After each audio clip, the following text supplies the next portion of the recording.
The woman they dragged through the streets of Granada wasn't just any queen. She was clutching her dead husband's coffin, refusing to let anyone bury him, convinced he would rise again. For months, Joanna of Castile traveled with Philip's corpse, opening the casket to kiss his decaying face, forbidding any woman from coming near what remained of her beloved. History remembers her as Joanna the Mad, but the real story cuts deeper than madness.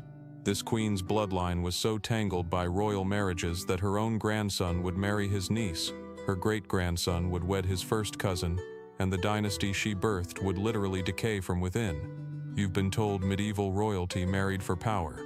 What they don't tell you is how these marriages created genetic time bombs that detonated across generations.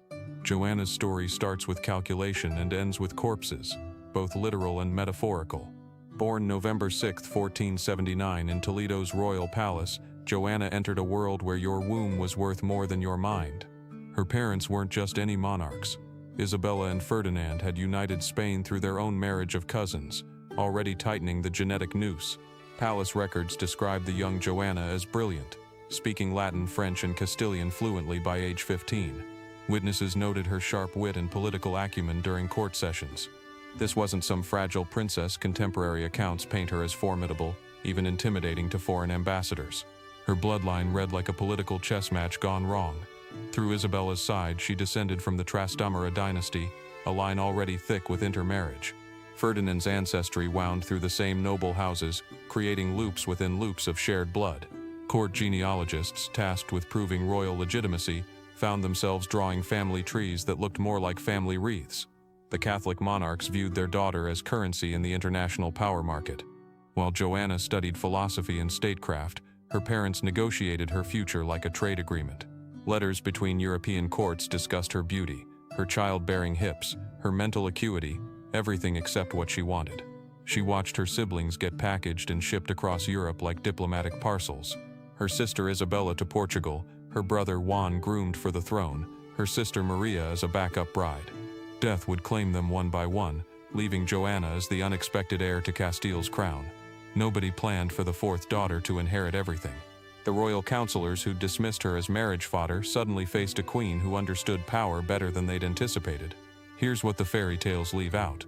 Royal wombs were graveyards. Joanna's mother Isabella suffered multiple miscarriages, each one kept secret from the public. The prevailing medical wisdom blamed bad air or divine punishment, but palace physicians privately noted the pattern among royalty who kept marriage within the family. They prescribed prayers and pilgrimages, not knowing they were documenting the early signs of genetic collapse. October 20, 1496, the day Spain sold its future to the Habsburgs. Joanna's marriage fleet consisted of 130 ships carrying 15,000 people, enough gold to fund a small war, and one 16-year-old princess who'd never met her husband. The journey to Flanders took 2 months through storms that killed dozens of sailors. Joanna spent the voyage learning Dutch and studying Habsburg genealogy, another family tree that twisted back on itself like a dying vine. Philip the Handsome earned his nickname honestly.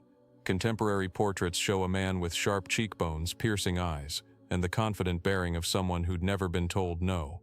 Son of Holy Roman Emperor Maximilian I and Mary of Burgundy, he embodied Habsburg ambition. At 18, he already controlled the Low Countries and had his eyes on larger prizes. Their first meeting in Lille's church turned into something nobody expected: genuine attraction. Witnesses described how Joanna and Philip locked eyes during the ceremony and demanded the wedding proceed immediately, not waiting for the planned festivities. They consummated the marriage that same night, scandalizing court observers who expected royal restraint. But Philip wasn't just handsome, he was Habsburg to his core. His family had perfected the art of strategic marriage over centuries, wedding cousins to cousins, uncles to nieces, building a power base that sprawled across Europe like a spiderweb. He understood marriage as acquisition, not affection. Within months, the passion cooled as Philip revealed his true nature. Court letters from Flanders paint a disturbing picture. Philip paraded his mistresses openly, sometimes forcing Joanna to dine with them. When she protested, he had her Spanish attendants dismissed and replaced with his supporters. He controlled her correspondence, her movements, her money. The brilliant princess who'd arrived full of hope found herself isolated in a foreign court where every smile hid a dagger. Yet Joanna fought back in ways that would later be twisted into evidence of madness. She refused to learn court dances, calling them mating rituals for peacocks. She interrupted Philip's council meetings, citing Castilian law to contradict his decisions. Most dangerously, she began writing to her parents about Habsburg plans for Spain, encoding her letters in Latin poetry that Philip's spies couldn't decipher. Their marriage bed became a battlefield, producing 6 children in 10 years. Each pregnancy weakened Joanna while strengthening Philip's claim to Spanish succession. He needed her alive just long enough to secure his heirs, then she became disposable. Letters between Philip and his father discussed Joanna's unstable temperament years before any genuine signs appeared, laying groundwork for her eventual imprisonment. The children born from this union carried doubled bloodlines like loaded weapons. Charles, born in 1500, would become Holy Roman Emperor, inheriting vast territories but also the concentrated genes of centuries of royal intermarriage. Eleanor, Ferdinand, Isabella, Mary, and Catherine followed, each one a link in a chain that would strangle future generations. Palace midwives noted troubling signs: difficult births, infant tremors, failure to thrive, all dismissed as natural hazards of royal birth. What started as a marriage to unite kingdoms became the foundation for genetic catastrophe. The Habsburgs didn't just gain Spain through Joanna, they gained a partner in their generational project of compression, of folding bloodlines back on themselves until the very DNA rebelled. 3 generations later, their descendant Charles II would be born so deformed he couldn't close his mouth, so weak he couldn't walk until age 8, so genetically compromised that his autopsy would read like a catalog of impossibilities. But on that October night in 1496, as Joanna and Philip consummated their union, the future's horrors remained hidden. There was only the immediate chess move: Spain gaining Habsburg connections, the Habsburgs gaining Spanish gold. Nobody counted the real cost measured in malformed jaws, blood that wouldn't clot, minds that cracked under pressure of too much shared ancestry. The royal web was spinning, and Joanna stood at its center, not yet knowing she was both spider and fly. 6 children, that's what Joanna and Philip produced in their decade of marriage. 6 future rulers who would reshape European history through their blood and their breeding choices. Each one became a chess piece in the most disturbing game of dynastic preservation ever played. Charles, their eldest son, would inherit an empire so vast that the sun never set on it. But he also inherited something else: the beginning of a genetic time bomb that would detonate across generations. Let's talk about these children, because their marriages read like a horror story disguised as a royal registry. Eleanor married her first cousin, the King of Portugal. Then after he died, she married the King of France. At least that wasn't family. Isabella married the King of Denmark, Christian II, who turned out to be so brutal they called him Christian the Tyrant. Ferdinand became Holy Roman Emperor after his brother Charles abdicated. But here's the kicker: he married his own first cousin, Anna of Bohemia and Hungary. Mary married Louis II of Hungary, who died young, leaving her a widow at 21. Catherine married her first cousin, John III of Portugal. You're seeing the pattern now. These weren't just marriages, they were genetic experiments conducted on the most powerful bloodlines in Europe. Charles V himself married his first cousin, Isabella of Portugal. Their son Philip II would later marry his own niece. We're not talking about distant relations here. These were people who shared grandparents, who grew up knowing they were family, who had to get papal dispensations to legally wed because even the church knew this was wrong. The children of Joanna didn't just inherit kingdoms. They inherited a template for self-destruction written into their marriage contracts. Charles V ruled over Spain, the Holy Roman Empire, the Netherlands, chunks of Italy, and vast swaths of the Americas. But power like that demanded alliances, and alliances in the 16th century meant one thing: marry your relatives to keep the titles in the family. Every single one of Joanna's children who survived to adulthood married into this web of blood relations, tightening the noose around their descendants' necks with each "I do." What makes this particularly stomach-churning is that they knew. Palace physicians were already noting the physical peculiarities emerging in the family. The jutting lower jaw that would become the Habsburg trademark was already visible in Charles V, so pronounced he could barely chew his food properly. His mouth hung open constantly. Court painters had to work miracles to make him look regal rather than ridiculous.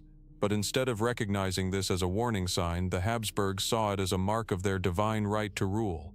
That jaw meant you were a true Habsburg, blessed by God to reign over millions. By the time Joanna's grandchildren started marrying each other, and trust me, they did, The genetic lottery was rigged against every royal infant born into this dynasty. The power Joanna and Philip's children accumulated came with a price tag written in corrupted DNA, and their descendants would pay it in full. Think your family reunions are awkward? The Habsburgs turned theirs into wedding ceremonies, over and over again. The practice of uncle-niece marriages, first-cousin unions, and even double first-cousin pairings became so common in Joanna's lineage that by the time her great-great-grandson Charles II of Spain was born, his family tree looked more like a family wreath. Scientists have calculated that Charles II was more inbred than a child born from a brother-sister union would be. Let that sink in for a moment. The physical manifestations started subtly. That famous Habsburg jaw, medically known as mandibular prognathism, began as a slightly prominent chin in earlier generations. By the time it reached Charles II, his jaw was so deformed he couldn't close his mouth. His tongue was too large for his mouth. He drooled constantly. He couldn't chew food. But the jaw was just the visible tip of a genetic iceberg that ran deep through corrupted bloodlines. Lesser-known symptoms plagued the dynasty like a biblical curse. Kidney disease ran rampant through the family. Multiple Habsburg princes died from kidney failure before reaching 40. The women suffered repeated miscarriages. Maria Anna of Spain lost 7 babies. Margaret Theresa of Spain buried 4 infants before dying at 21. These weren't random tragedies.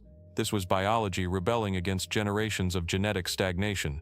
Mental deterioration accompanied the physical decay. Habsburg princes who should have been leading armies spent their days in darkened rooms tormented by hallucinations. Some believed they were made of glass and would shatter if touched. Others became convinced their bodies were possessed by demons. Don Carlos, son of Philip II and Maria Manuela of Portugal, who were double first cousins, was kept locked in his apartments because his violent outbursts endangered everyone around him. He died at 23 under mysterious circumstances. Some say murdered on his own father's orders. The reproductive horror stories pile up like bodies on a plague cart. When Philip IV of Spain married his niece Mariana of Austria, their offspring included 5 children who died in infancy and the aforementioned Charles II, who was sterile. The dynasty that had controlled half of Europe literally bred itself out of existence. Charles II's autopsy report reads like a medical nightmare. His body did not contain a single drop of blood, his heart was the size of a peppercorn, his lungs corroded, his intestines rotten and gangrenous, he had a single testicle, black as coal, and his head was full of water. Palace documents from across Europe describe Habsburg births with increasing alarm as the centuries progressed. Midwives reported infants born with heads too large to pass through the birth canal. Others emerged with limbs twisted at impossible angles. Many simply never drew breath. Those who survived often couldn't walk until age 4 or 5, couldn't speak coherently until 8 or 9. The lucky ones died young. The unlucky ones lived to rule kingdoms their damaged minds could barely comprehend. This wasn't ignorance. Court physicians wrote treatises warning about the dangers of close intermarriage. Ambassadors sent coded letters describing the deteriorating mental states of Habsburg heirs. But the addiction to power overruled biology, common sense, and basic human decency. Every cousin marriage was another brick in the tomb they were building for their own bloodline. They called her mad. But was Joanna of Castile truly insane? Or was she the victim of the most calculated character assassination in royal history? The answer lies in the 48 hours that changed everything. The death of her husband Philip the Handsome in September 1506. What happened next would define not just Joanna's life, but the entire trajectory of European history. Philip died suddenly at 28, supposedly from typhoid fever contracted after drinking cold water following a game of ball. Convenient considering he'd been in perfect health days before. Joanna's reaction to his death became the cornerstone evidence of her madness. Chronicles describe her refusing to leave his corpse, traveling with his body across Spain, allegedly opening the coffin to kiss his decomposing face. But here's what those same chronicles often leave out. Joanna was pregnant with their 6th child, isolated in a foreign country, and surrounded by nobles who wanted her power. The timing of Joanna's breakdown raises every red flag imaginable. Her father Ferdinand had already been maneuvering to control Castile through her. Her husband's death removed the only person who might have protected her interests. Within weeks of Philip's burial, Ferdinand was spreading stories about Joanna's inability to rule, her wild grief, her supposed delusions. The woman who had successfully governed Castile during her mother Isabella's absence was suddenly too mad to sign a document. Consider the witnesses to Joanna's madness. Every single account comes from someone who benefited from her incapacitation. Ferdinand gained control of Castile. The Flemish nobles who'd come with Philip secured their positions by supporting the narrative. Her son Charles, barely 6 years old, was already being groomed as her replacement. Not one neutral observer documented Joanna's supposed insanity during this crucial period. The prescription for madness was written by those who profited from the diagnosis. The symptoms of her madness evolved conveniently with political needs. When Ferdinand needed to justify keeping her from court, she was violently unpredictable. When Charles needed to explain why his mother couldn't meet with Castilian nobles who might support her claim, she was catatonically depressed. When rebels tried to free her from Tordesillas, suddenly she was lucid enough to refuse them, a detail that should have shattered the madness narrative but was instead spun as proof of her intermittent insanity. Letters from Joanna during her imprisonment reveal a sharp mind trapped in a political cage. She wrote cogently about her children's education, showed keen understanding of European politics, and repeatedly demanded her freedom in legally precise language. These letters were suppressed, hidden in archives, dismissed as the products of lucid intervals. A truly mad queen couldn't have maintained such consistency over decades, but a sane woman held captive for political convenience certainly could.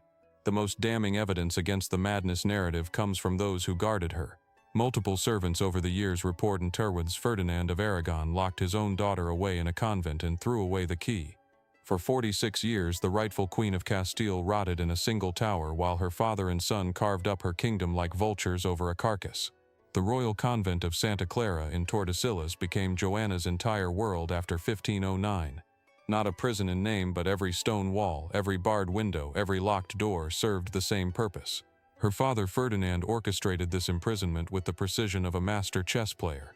He needed Joanna alive to maintain his claim to Castile, but he needed her invisible, voiceless, powerless. Palace records from Tordesillas paint a suffocating picture. Joanna occupied a handful of rooms in the convent's tower. She could see the Duero River from her window, watch merchants and peasants living the free life stolen from her. Her daily routine never varied. Prayers at dawn, a simple meal, hours of enforced silence, more prayers, sleep, repeat. The nuns who guarded her reported every word she spoke, every gesture she made, every tear she shed. Ferdinand visited his daughter exactly twice during her first decade of captivity. Both times, witnesses described how Joanna begged him for freedom, for news of her children, for anything beyond those stone walls. Ferdinand's response? He increased the guard and restricted her visitors even further. The man literally buried his daughter alive to keep his grip on power. The cruelest twist came in 1516 when Ferdinand died. You'd expect freedom for Joanna then, wouldn't you? Wrong. Her own son Charles, now Holy Roman Emperor, maintained her imprisonment without missing a beat. The son she'd given life to looked at his mother's situation and decided his crown mattered more than her freedom. He appointed the Marquis of Dinia as her keeper, a man who treated the Queen of Castile like a dangerous animal rather than a sovereign. Dinia's reports to Charles reveal the systematic destruction of a human being. He controlled what Joanna ate, when she slept, who she could speak to. When she refused meals in protest, he had servants force-feed her. When she demanded to leave for Mass at local churches, he had the chapel brought to her instead. Priests performed services in her rooms while guards watched. The Queen of Castile couldn't even pray without supervision. For 46 years, this woman who should have ruled an empire instead ruled nothing larger than her own chamber pot. She watched seasons change through barred windows, heard life happening beyond walls she could never cross. Tordesillas became her tomb decades before death finally released her. Every day of those 46 years, Ferdinand and Charles's power grew stronger on the foundation of her stolen life. They turned a queen into a ghost and built their empires on her bones. The most damning evidence against Joanna's supposed madness comes from the very people who proclaimed it loudest. Every letter, every chronicle, every testimonial about her mental state originated from someone who profited from her imprisonment. Take Mosen Luis Ferrer, Ferdinand's personal secretary and chief propagandist. His letters to European courts drip with vivid descriptions of Joanna's derangement. She supposedly howled at the moon, spoke to invisible demons, tore her clothes in fits of rage. Fascinating details, except Ferrer never actually met Joanna. He wrote his damning accounts from Valencia, hundreds of miles from Tordesillas, crafting fiction that justified his master's theft of a throne. The Marquis of Dunia's reports to Charles V tell a different story entirely, though you have to read between the lines. Yes, he describes Joanna's difficulties and episodes, but look closer at what triggered them. She became violently disturbed when prevented from attending her daughter's wedding. She fell into dangerous melancholy when denied letters from her children. She showed signs of derangement when told she couldn't visit her husband's tomb. Any mother separated from her children, any wife barred from her husband's grave, any human being caged for decades might display the same symptoms. Dr. Soto, the physician Charles sent to examine his mother in 1550, left records that historians conveniently ignored for centuries. His medical notes describe a woman of sound reasoning who could discuss theology, politics, and philosophy with remarkable clarity. He found no evidence of the raving madwoman Ferdinand's propaganda machine had created. Soto's reward for his honest assessment? Charles had him reassigned and his reports buried in royal archives. Even more revealing are the testimonies that slipped through the cracks. Servants who actually spent time with Joanna whispered different truths. Her lady's maid Catalina Redonda later testified that the queen spent her days reading scripture, writing letters that were never sent, and maintaining perfect lucidity in daily conversations. The washerwoman Maria de Ulloa swore she never witnessed the violent fits or demonic speeches the official chronicles described. The Venetian ambassador who managed to glimpse Joanna in 1525 wrote to his Senate, "The queen converses with perfect sense about all matters, save when touching upon her imprisonment, which provokes in her a most natural distress. Natural distress at unjust captivity, hardly the mark of insanity." Every mad act attributed to Joanna traces back to someone who benefited from her removal. Ferdinand needed her throne. Charles needed her inheritance. The noble families of Castile needed a weak monarch they could manipulate. The church needed royal donations that an imprisoned queen couldn't challenge. Creating madness where none existed became a political necessity, and the propagandists delivered exactly what power demanded. The tragedy isn't that people lied about Joanna's sanity, it's that those lies became history, repeated so often they fossilized into fact. Modern psychiatrists examining the historical record see something the 16th century refused to acknowledge: a woman destroyed by circumstances, not genetics. Dr. Maria Dolores Perez's groundbreaking analysis of contemporary documents reveals classic symptoms of situational depression and complex grief disorder, not hereditary madness. The timeline itself exposes the myth. Joanna functioned perfectly as a wife, mother, and political figure until Philip's death in 1506. She negotiated treaties, managed households, bore 6 healthy children. Then her husband died suddenly at 28, likely poisoned, and her world shattered. What Ferdinand's chroniclers called madness reads today like textbook traumatic grief. Consider what happened immediately after Philip died. Yes, Joanna refused to bury him for months, traveling with his coffin across Spain. The propagandists painted this as insane obsession. But contemporary medicine knew nothing about embalming. Bodies decomposed rapidly. Joanna, raised in an era of political poisonings, likely kept the body to prevent enemies from claiming Philip died naturally. When she finally allowed burial at Granada, she insisted on an open investigation into his death. Hardly the act of a madwoman. The evidence crumbles under scrutiny. Joanna talking to Philip's corpse. The single source is a letter from Ferdinand to maximize his own power grab. Her violent episodes, they mysteriously occurred only when she tried to assert her rights as queen. Her supposed inability to rule. She managed complex diplomatic negotiations whenever briefly allowed, showing sharp political instincts that terrified her captors into tightening restrictions. Dr. Bethany Aram's research into Tordesillas's archives revealed another layer: deliberate gaslighting that would make any person question reality. Guards moved her possessions while she slept. Servants gave contradictory information about her children. Letters she wrote vanished while forged responses appeared. They systematically dismantled her grip on reality, then used her confusion as proof of inherent madness. The genetic argument falls apart too. Joanna's descendants showed various degrees of Habsburg inbreeding effects, but she predated the worst generational accumulation. Her parents, while cousins, weren't the product of successive intermarriage. Her own children thrived initially. The infamous Habsburg jaw and cognitive decline emerged much later, in generations that multiplied the genetic bottleneck. Even if Joanna experienced genuine mental distress and 46 years of imprisonment would break anyone, the distinction between madness and manipulation remains crucial. A woman grieving her poisoned husband, separated from her children, stripped of her birthright and gaslit for decades doesn't need hereditary insanity to explain her suffering. She needed what she never received: basic human compassion and justice. The real madness belonged to the system that could take a capable queen and transform her into a convenient ghost. Ferdinand and Charles didn't fear Joanna's insanity. They feared her sanity, her legitimate claim, her potential to upset their carefully constructed power. So they built her a prison of propaganda so perfect that 5 centuries later we still call her the mad instead of the murdered. Charles II of Spain couldn't chew his own food. His jaw protruded so severely that his teeth couldn't meet. Palace servants had to pre-chew his meals and feed him like a helpless infant. This was Joanna of Castile's great-great-great-grandson, the ultimate product of her family's obsession with keeping power within the bloodline. The Spanish court physicians documented every horrifying detail. Charles's tongue was so oversized he could barely speak. His body produced constant drool that servants wiped away hourly. At age 35, he looked like a walking corpse, pale, gaunt, barely able to stand without assistance. Contemporary ambassadors wrote that meeting him was like encountering death itself wearing a crown. You want to know how bad the genetic decay really got? Charles II's family tree was more of a family wreath.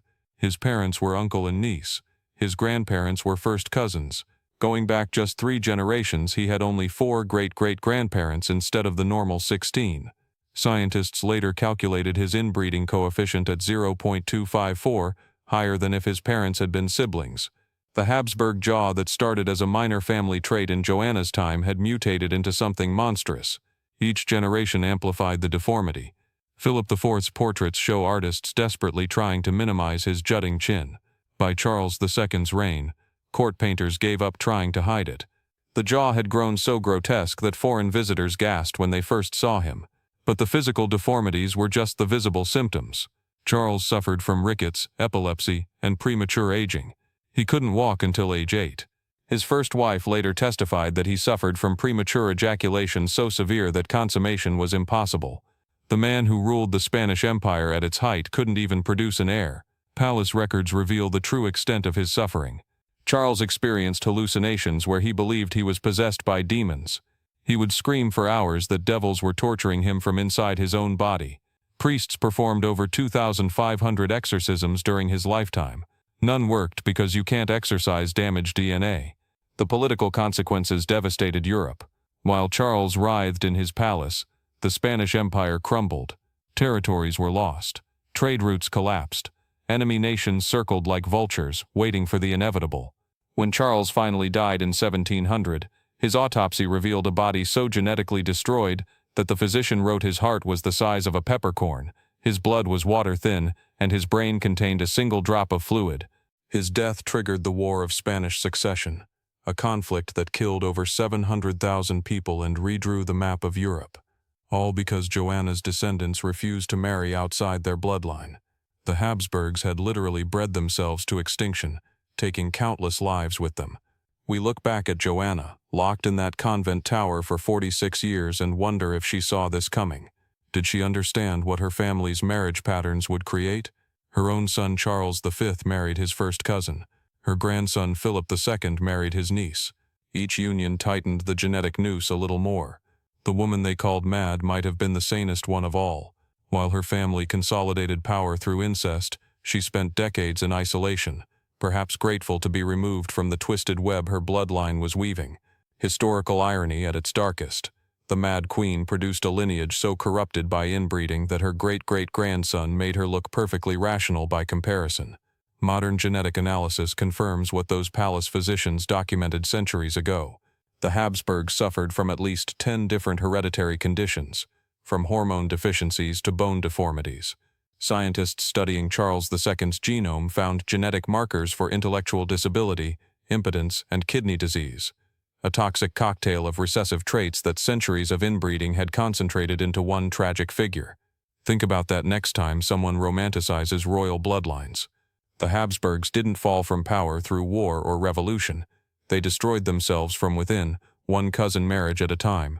Joanna's story isn't just about one woman's tragedy, it's about how the pursuit of dynastic purity became a multi-generational suicide pact that reshaped the entire world. The ultimate tragedy, it was all preventable. Every physician, every advisor who witnessed the mounting deformities knew what was happening. But the addiction to power overruled basic biology. They'd rather rule over a crumbling empire with monsters than share power with healthy heirs. Joanna died in 1555, still imprisoned, still labeled mad. She never knew that her bloodline would produce Charles II, a king so genetically devastated that his own existence became a medical curiosity studied for centuries. But perhaps in those lonely tower years, staring at the same stone walls, she understood something her power-hungry relatives never grasped. Some prices are too high to pay. Some bloodlines are better left uncontinued. And sometimes the real madness isn't in the person they lock away, it's in the system that demands such sacrifices in the first